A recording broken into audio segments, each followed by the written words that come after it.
Laurel area Interfaith Volunteer Caregivers Faith in Action program began over 10 years ago with a vision, mission, and an abundance of faith. Community leaders recognized a growing need in our community, a need of our frail elderly residents who were desperately trying to remain independent in their own homes. Leaders saw this population growing while much-needed services and budgets were shrinking. How did you know about Faith in Action?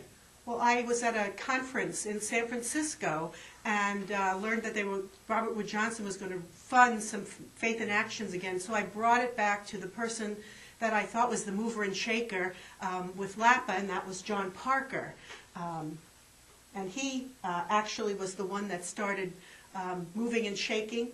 And when I got to the hospital, I joined him. He was the mover, and I was the mover, and he was the shaker.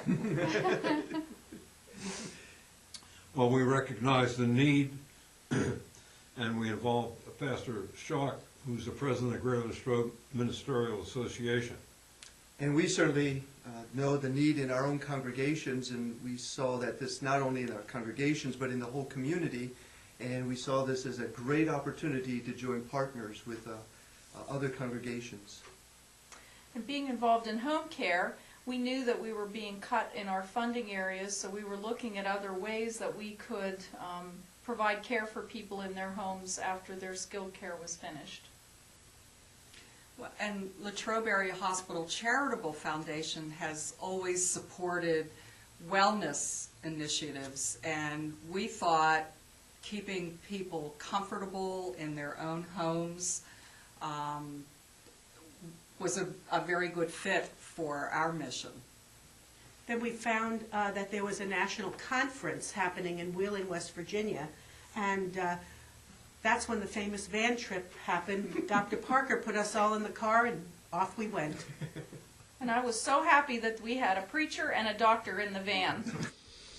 They returned with a solution, the Faith in Action program, an initiative of the Robert Wood Johnson Foundation.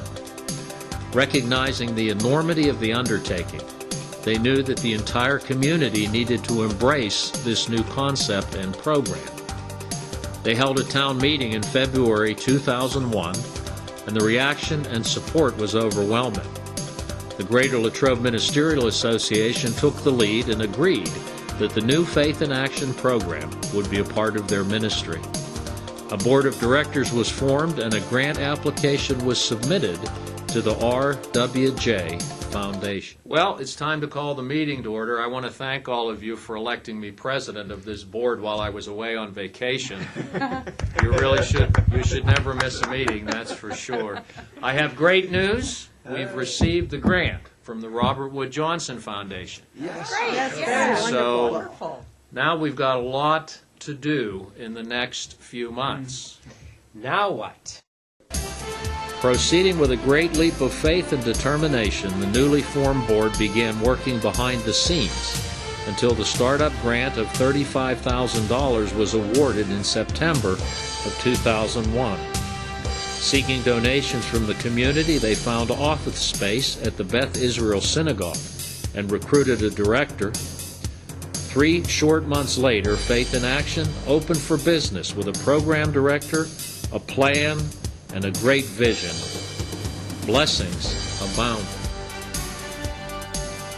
The first of many articles in the Latrobe Bulletin prompted a call from Helen, a call that breathed life into the Faith in Action program.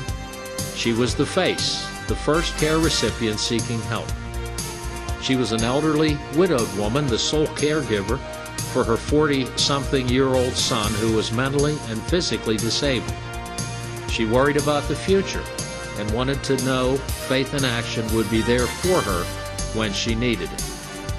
She had the burden of the world on her shoulders, but laughed easily and never hesitated to appreciate every act of kindness from the program and her dedicated volunteer, Mary Ann.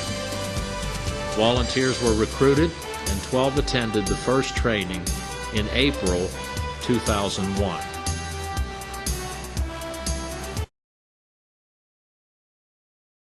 Well, other than rides to church every Sunday, we started going out to lunch after church, went to doctor's appointments. I got to see all the beautiful quilts that Lena has made, and eventually she helped me make 2 fantastic quilts for my children for Christmas this year. So we do lots of special things together. Lena's also telling me stories about her past. She has done that since the beginning, but I've decided they're too precious not to record. So she writes them out, I type them, I give them back to her. It's a real joy. We're going to have a real collection when we're done, if we ever get done. We're still working on them. We still are. Well, my experience with Faith in Action is very great. I was only asking for one thing, a ride to church, and I got everything. I got a friend, and she's there for me anytime that I need somebody, and even when I don't need her real bad, she's there. But she's always there, and she comes to visit me. She brings me food, and we just have a real good friendship. They were off and running, sowing the seeds of faith, service, and philanthropy.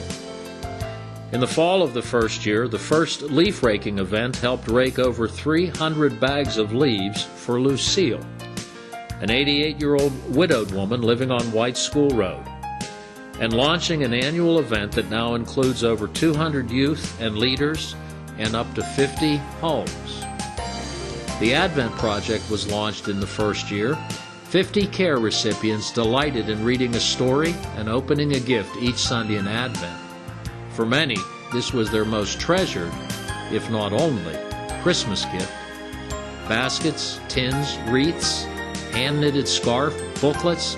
The Advent Project has continued each year, growing to several hundred assembled and delivered.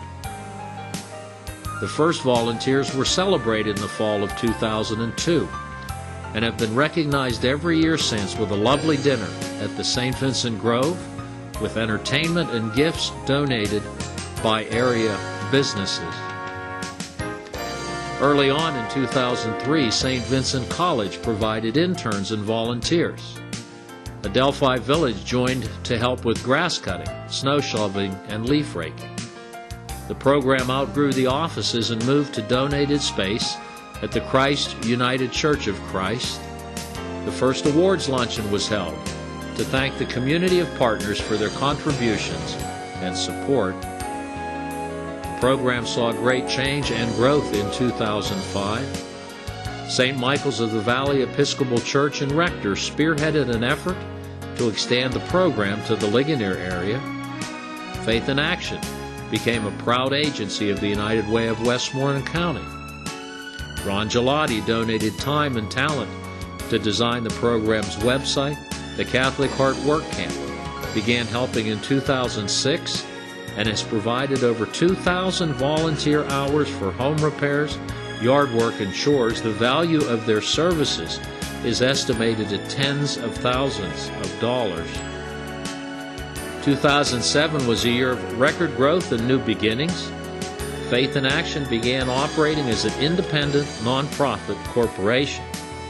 By the end of 2008, they were receiving 2 new requests for service every week.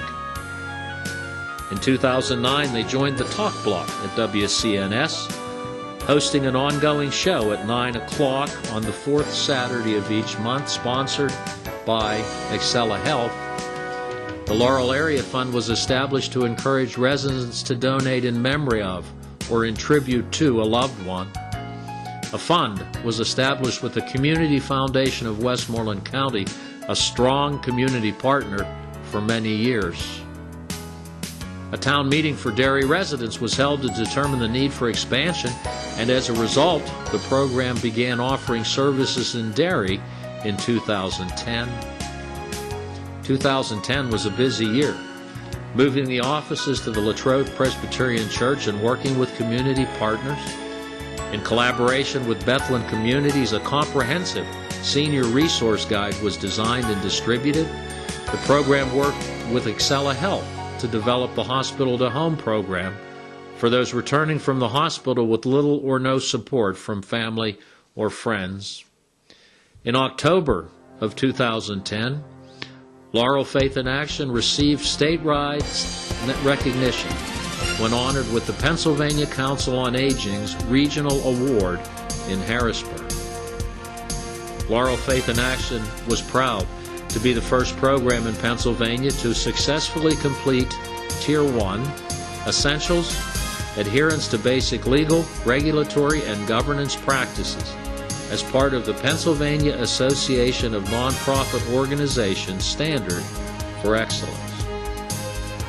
Now, beginning a new decade of service, Laurel Faith in Action has taken steps to provide a foundation for financial support for the future.